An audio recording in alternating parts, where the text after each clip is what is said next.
आकांक्षा examination 2022 के लिए मैं बाकी सब्जेक्ट का जो वीडियो है उसको बना दिया हूँ। यानी कि जो आपका आकांक्षा एग्जामिनेशन में जो आकांक्षा का एग्ज़ाम में जो सिलेबस है, सिलेबस के अनुसार मैं बाकी वीडियो को बना दिया हूँ। अगर आप नहीं देखे होंगे तो आप मेरे डिस्क्रिप्शन बॉक्स में जा कर के दिए हुए लिंक पर जा कर के देख लेंगे। और इस वीडियो में मैं आपको बता दूंगा कि जो आपका फिजिक्स का सेट 1 है, फिजिक्स का सेट 1, इसका सल्यूशन क्या होगा इसको हम आपको बता देंगे। और फिजिक्स में जो मैं आपको सॉल्यूशन बताऊंगा, कुछ कुछ ऐसे सॉल्यूशन है जो कि सॉल्व करने पड़ते हैं, तो उसको आप चाहे तो कॉपी में लिख सकते हैं और नहीं तो आप स्क्रीनशॉट लेके अपने फ़ोन में रख लेंगे और उसको रिवीजन करते रहेंगे। तो चलिए, जैसा कि आप इसमें देख रहे हैं कि क्वेश्चन नंबर 1 इसमें पूछा जा रहा है कि ओम के नियम का निरूपण करने वाला वक्र है। यानी कि ओम के नियम को जो निरूपण करता है वह वक्र क्या कहलाता है। तो इसको जो है कि रेखीय के कारण होता है, यानी कि यह रेखीय कहलाता है। उस वक्र को क्या कहते हैं? रेखीय। यानी कि जो ओम के नियम को निरूपण करता है उसको कहते हैं रेखीय वक्र। यानी कि इसमें ऑप्शन 1 सही हो जाएगा। फिर इसमें देखिए अगला क्वेश्चन है, क्वेश्चन नंबर 2। इसमें पूछा जा रहा है कि एक बंद परिपथ में वोल्टता तथा विद्युत धारा का अनुपात जो है कि अगर एक बंद परिपथ रहता है और उसमें वोल्टता और विद्युत धारा का जो अनुपात होता है वह हमेशा स्थिर रहता है। यानी कि बंद परिपथ होने के कारण वह स्थिर रहता है। तो आप इसमें ऑप्शन 3 को टिक कर लेंगे। फिर आपका देखिए प्रश्न संख्या 3 है। इसमें पूछा जा रहा है कि निम्नलिखित में से कौन एक ऊर्जा स्रोत का प्रकार नहीं है। तो इसमें जो है कि रियोस्टेट जो है कि यह आपका ऊर्जा स्रोत का प्रकार नहीं है। तो इसमें आप ऑप्शन 3 को याद रखेंगे, रियोस्टेट। फिर आपका प्रश्न संख्या 4 है। इसमें देखिए आपको सॉल्यूशन करना है और इसमें जो है कि क्वेश्चन इसमें बोल रहा है कि 2 ओम, 3 ओम तथा 5 ओम मान के 3 प्रतिरोध को समांतर में जोड़ा गया है, तुल्य प्रतिरोध होगा। यानी कि इसका प्रतिरोध निकालना है, इसका आपको जो है कि प्रतिरोध बताना है। तो प्रतिरोध इसमें जब निकालना है तो देखिए प्रतिरोध का फॉर्मूला होता है कि 1/R is equal to 1/R1 plus R2 plus R3 को जोड़ देते हैं। तो इसमें देखिए आपका R1 का वैल्यू है 2 ओम, R2 का वैल्यू है 3 ओम, R3 का वैल्यू है 5 ओम। तो आप यहाँ पे रख के और इसको जब जोड़ेंगे तो इसको क्या करेंगे कि जोड़ने के बाद, यहाँ जोड़ने के बाद फिर इसका LCM लेके जब आप सोल्यूशन करेंगे तो इसका आपका आ जाएगा 31/30। यानी कि 31/30 जब आ जाएगा तो इसमें जो है कि 1/R है, यानी कि 1/R है। तो इसको हम लोग चेंज करेंगे, ऊपर का नीचे, नीचे का ऊपर, तो R/1 हो जाएगा, 1 छिप जाएगा तो बच जाएगा केवल R। इसलिए प्रतिरोध R बराबर यहाँ पे आपका हो जाएगा। जब हम लोग इसको चेंज करेंगे, इसको ऊपर का नीचे करेंगे तो इसको भी ऊपर का नीचे कर देंगे तो आ जाएगा आपका 30/31। यानी कि प्रतिरोध जो हो गया कि 30/31 ओम हो गया। यानी कि इसमें ऑप्शन नंबर 2 सही है। इसमें आप ऑप्शन 2 को सही टिक कर लेंगे। अगर आप मेरे चैनल पर नए होंगे तो मेरे चैनल को फटाफट सब्सक्राइब कर लेंगे, ताकि इसी प्रकार से मैं सभी सब्जेक्ट का जो सल्यूशन है उसको मैं आपको बता दूंगा और आपके एग्जाम में किसी प्रकार का प्रॉब्लम ना हो। जिसके लिए कि आप मेरे चैनल को सब्सक्राइब कर लेंगे और वीडियो अच्छा लगे तो मेरे वीडियो को लाइक भी कर देंगे। चलिए हम लोग देखते हैं अगला प्रश्न। प्रश्न संख्या 5 में पूछा जा रहा है कि शक्ति की इकाई है। यानी कि इसमें आपको शक्ति की इकाई बताना है। तो शक्ति की इकाई जो है कि वाट होता है। यानी कि इसमें आप ऑप्शन 3 को याद रखेंगे, वाट। फिर प्रश्न संख्या 6 में पूछा जा रहा है कि विद्युत आवेश के प्रवाह की दर कहलाती है। तो विद्युत आवेश की जो प्रवाह की दर होती है वह कहलाता है विद्युत धारा। यानी कि ऑप्शन 3 इसमें आपका सही आंसर हो जाएगा। प्रश्न संख्या 7 है। इसमें पूछा जा रहा है कि एक चालक तार का प्रतिरोध व्युत्क्रमानुपाती है। तो यह जो है कि अनुप्रस्थ छेद का क्षेत्रफल हो, यानी कि अगर इसका प्रतिरोध जो व्युत्क्रमानुपाती है तो यह अनुप्रस्थ छेद के क्षेत्रफल का है। यानी कि इसमें ऑप्शन 2 सही हो जाएगा। फिर आपका प्रश्न संख्या 8 है। इसमें पूछा जा रहा है कि अवतल दर्पण में प्रतिबिंब का आकार निर्भर करता है। तो प्रतिबिंब का जो है कि आकार निर्भर करता है वस्तु की स्थिति पर। यानी कि ऑप्शन 2 इसमें सही है। फिर प्रश्न संख्या 9 में पूछा जा रहा है, इसमें देखिए बोला जा रहा है कि आवर्धक कांचों की शक्ति दिया जाता है। तो आवर्धक कांचों की जो शक्ति होता है 1 + d/f द्वारा दिया जाता है, यानी कि इसमें ऑप्शन 2 सही हो जाएगा। क्वेश्चन नंबर 10, इसमें देखिए है कि मानव नेत्र में प्रतिबिंब तैयार होता है, यानी कि मानव नेत्र में जो प्रतिबिंब बनता है वह कहाँ बनता है, तो यह रेटिना पर बनता है, यानी कि ऑप्शन 3 इसमें सही हो जाएगा। प्रश्न संख्या 11, अपसारी लेंस के लिए फोकस दूरी है, यानी कि अपसारी लेंस के लिए जो फोकस दूरी होता है वह हमेशा ऋणात्मक होता है, यानी कि ऑप्शन 2 इसमें सही हो जाएगा, ऋणात्मक। फिर प्रश्न संख्या 12 है, इसमें है कि खुरदरे सतहों द्वारा परावर्तन कहलाता है। अगर खुरदरे सतहों द्वारा परावर्तन होता है तो इसको कहते हैं अनियमित परावर्तन, यानी कि इसमें ऑप्शन 2 सही हो जाएगा, अनियमित परावर्तन। प्रश्न संख्या 13, इसमें पूछा जा रहा है कि अपवर्तन के दौरान वह मात्रा जो परिवर्तित नहीं होती है वह क्या कहलाती है, तो वह आवृत्ति कहलाती है, यानी कि ऑप्शन 3 इसमें सही हो जाएगा।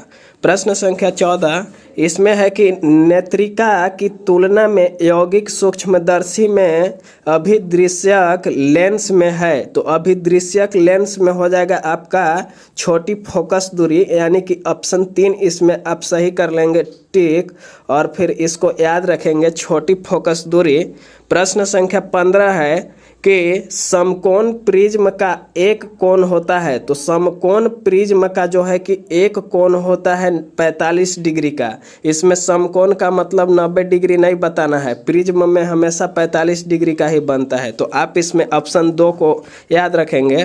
प्रश्न संख्या 16, लेंस द्वारा अपवर्तन के बाद मुख्य अक्ष के समांतर किरण गुजरती है, तो उस कहाँ गुजरती है, तो फोकस बिंदु द्वारा, यानी कि ऑप्शन 3 इसमें सही हो जाएगा, फोकस बिंदु द्वारा। प्रश्न संख्या 17, इसमें है कि यदि किसी लेंस की शक्ति 2 डायोप्टर है तो फोकस दूरी होगी, यानी कि इसमें शक्ति बताया हुआ है, लेंस की शक्ति बताया हुआ है और फोकस दूरी इसका निकालना है। तो देखिए इसमें मैं सल्यूशन इसका कर दिया हूँ। फोकस दूरी निकालने के लिए इसमें जो है कि आपको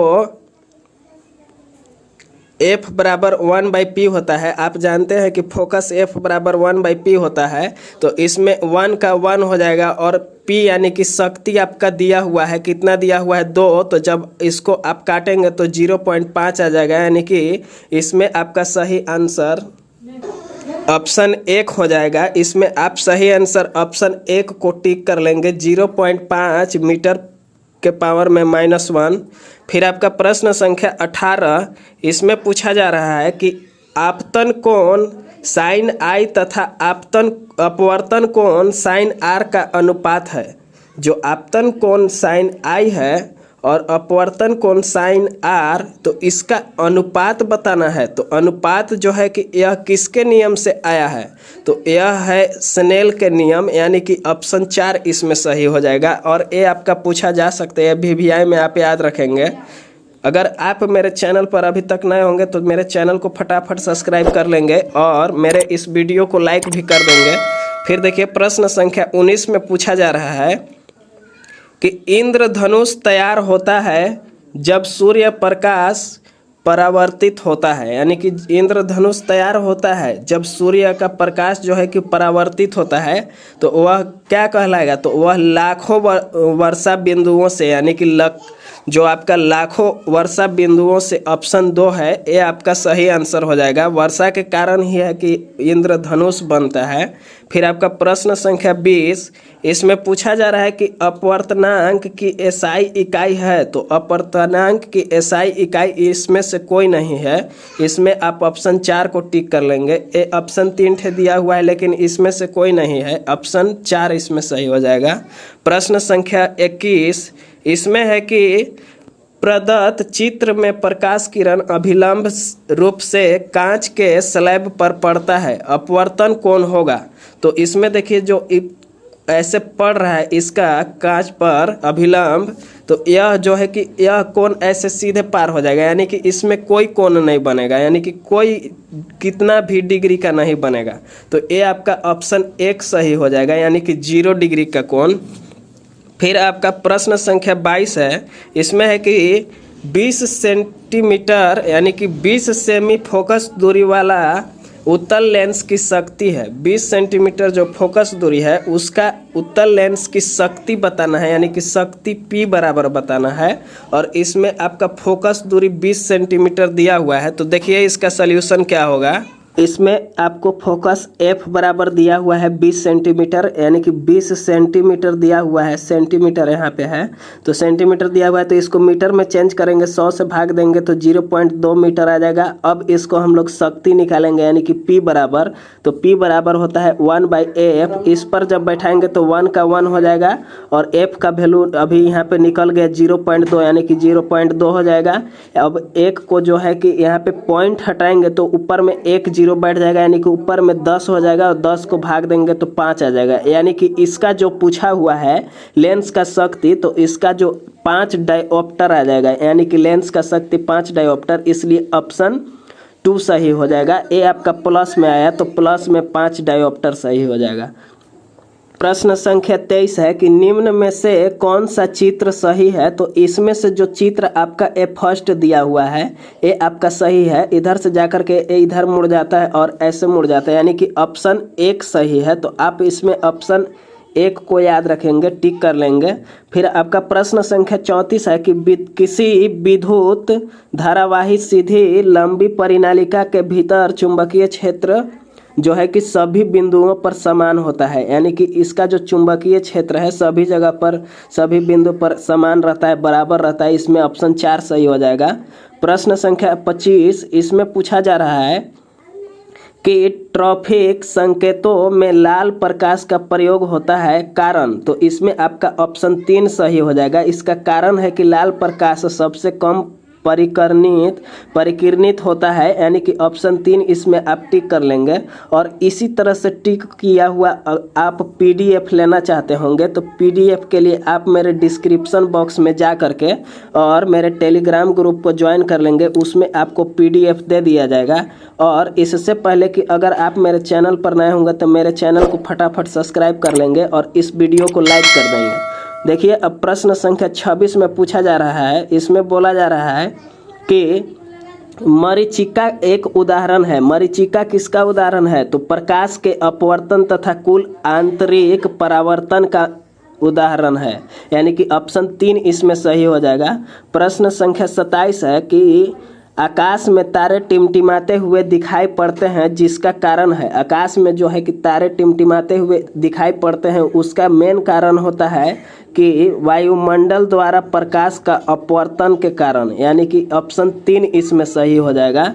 प्रश्न संख्या 28, इसमें पूछा जा रहा है कि अवतल दर्पण पर बना प्रतिबिंब आभासी सीधा तथा वस्तु से बड़ा आकार दिखाई पड़ता है, वस्तु की स्थिति कहाँ होनी चाहिए। तो वस्तु की स्थिति जो है कि दर्पण का ध्रुव तथा मुख या फोकस के बीच में होना चाहिए, ऑप्शन 4 इसमें सही हो जाएगा। प्रश्न संख्या 29, इसमें पूछा जा रहा है कि दर्पण से आप जितना भी दूर में खड़े हों आपका प्रतिबिंब सीधा तथा ही दिखाई पड़ेगा, दर्पण का प्रकार होने की संभावना है। तो दर्पण जो है कि समतल या अवतल होगा, समतल या अवतल में ही आपको सीधा दिखाई पड़ता है, यानी कि ऑप्शन 4 इसमें सही हो जाएगा। प्रश्न संख्या 30, इसमें पूछा जा रहा है कि एक प्रायोगिक विद्युत मोटर में कुंडली को कहा जाता है। तो कुंडली को आर्मेचर कहा जाता है, आप इसमें आर्मेचर याद रखेंगे।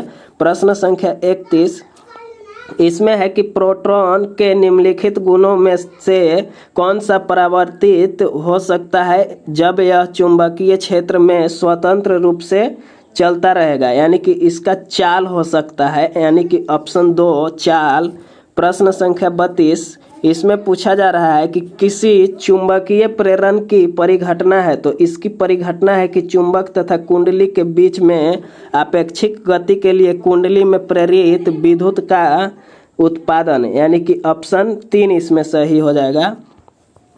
प्रश्न संख्या आपका आ गया 33, विद्युत धारा उत्पन्न करने वाला उपकरण है। तो विद्युत धारा उत्पन्न करता है ये ऑप्शन में से आपका जनित्र, यानी कि ऑप्शन 1 सही हो जाएगा। इसमें आप जनित्र को याद रखेंगे। प्रश्न संख्या 34, इसमें पूछा जा रहा है कि लघुपतन के समय परिपथ में, तो लघुपतन जब होता है तो परिपथ में भारी रूप से बढ़ती है, यानी कि इसका जो विद्युत धारा का मान रहता है और लघुपतन होता है तो इसका मात्रा बढ़ जाता है, यानी कि ऑप्शन 3 इसमें सही हो जाएगा। आप ऑप्शन 3 को टिक कर लेंगे।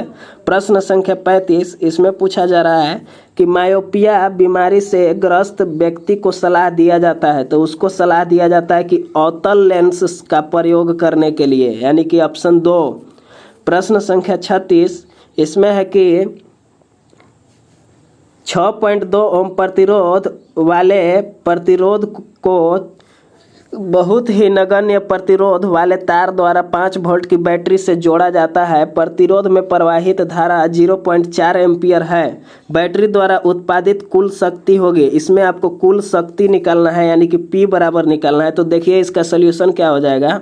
इसमें जब आप शक्ति निकालेंगे तो इसमें जो है कि शक्ति का फॉर्मूला होता है कि V इंटू आई, तो आप इसमें V इंटू आई फार्मूला लिख लेंगे। उसके बाद क्या करना है कि V का वैल्यू दिया हुआ है, यानी कि वोल्ट का वैल्यू यहाँ पे दिया हुआ है 5 वोल्ट, तो यहाँ पे V के जगह पर 5 हो जाएगा। और I का वैल्यू दिया हुआ है यहाँ पे 0.4, यानी कि 0.4 रखेंगे और इसको गुना करेंगे, आएगा 2.0, यानी कि 2 वाट। इसमें जो है कि कुल शक्ति 2 वाट हो जाएगा। आप इसको 2 वाट को टिक कर लेंगे। फिर प्रश्न संख्या आपका आता है 37, तापक्रम बढ़ाने पर किसी चालक का प्रतिरोध, तो चालक का प्रतिरोध बढ़ता है, यानी कि ऑप्शन 1 इसमें सही हो जाएगा। प्रश्न संख्या 38 है, इसमें पूछा जा रहा है कि छोटे तारों की तुलना में लंबे तार में होता है, तो लंबे तार में अधिक प्रतिरोध होता है। इसमें आप ऑप्शन 1 को याद रखेंगे। प्रश्न संख्या 39 है, इसमें पूछा जा रहा है कि एसी जनित्रों में उत्पादित धारा है, तो एसी जनित्र जो होता है उसमें उत्पादित धारा प्रत्यावर्ती धारा कहलाता है, यानी कि ऑप्शन 1 इसमें सही हो जाएगा। प्रश्न संख्या 40, जो कि आपका फिजिक्स का मॉडल सेट 1 का लास्ट क्वेश्चन है, लास्ट क्वेश्चन 40। इसमें पूछा जा रहा है कि भूसंपर्क तार के जरिए बहुत बड़े पैमाने की धारा बहती है, क्योंकि इसका मान लीजिए कि भूसंपर्क तार है और इसके जरिए बहुत पैमाने में जो आपका धारा बहती है, क्योंकि इसका क्या होता है तो बहुत कम प्रतिरोध होता है, यानी कि ऑप्शन 1 इसमें सही हो जाएगा। अगर आप इसका PDF लेना चाहते होंगे PDF, तो आप मेरे डिस्क्रिप्शन बॉक्स में दिए हुए लिंक पर जाकर के मेरे टेलीग्राम ग्रुप को ज्वाइन कर लेंगे, उसमें आपको PDF दे दिया जाएगा। और इससे पहले कि अगर आप मेरे चैनल पर नए होंगे तो मेरे चैनल को फटाफट सब्सक्राइब कर लेंगे और इस वीडियो को लाइक कर देंगे, ताकि जितना भी मैं आपके लिए नए अपडेट लाऊंगा वे आप तक आसानी से पहुंच सके। इस वीडियो में इतना ही, फिर मिलते हैं हम लोग नेक्स्ट वीडियो में। जय हिंद।